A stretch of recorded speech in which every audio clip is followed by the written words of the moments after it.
కూడా పడ్డట్టు అయిపోద్ది. నేను మళ్ళీ రేపు మన PVR 4DX కి వెళ్తాను. 4DX కి వెళ్ళి కుంభమేళా కూడా చూసుకొని వస్తాను. నేను అసలు సినిమా గురించి నేను ఇంకేం మాట్లాడలేనన్నా.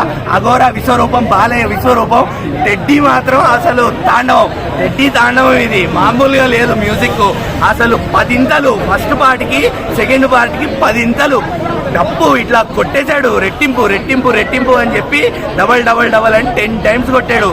అసలు ఇంకేం మాట్లాడాలో కూడా నేను ఒకటే చెప్తున్నా. శివతాండవం, శివుడి రూపంలో బాలయ్య బాబు నట విశ్వరూపం. అంతే. బోయపాటి గారు మీరు ఇంకా బాలయ్య బాబు గారితోనే సినిమాలు తీయండి.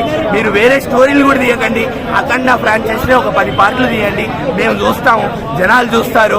అలాగే ఒక సనాతన ధర్మం గురించి 4 మాటలు, అలానే మన గుళ్ళ గురించో 4 మాటలు, శివుడి గురించో 5 మాటలు చాలు. ఇంకేం అక్కర్లేదు. సినిమా నడిచిపోద్ది.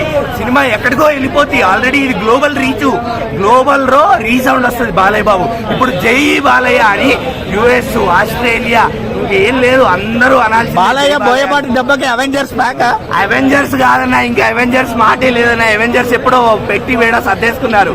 ఐరన్ మ్యాన్ ఇస్త్రీలు చేసుకుంటున్నాడు. కెప్టెన్ అమెరికా ఏమో ఏదో షిప్ కెప్టెన్ లెక్క చేసుకుంటున్నాడంట. ఇప్పుడు మాత్రం మొత్తం బాలయ్య బాబు అఖండ తాండవం అంతే, ఇంకేం లేదు.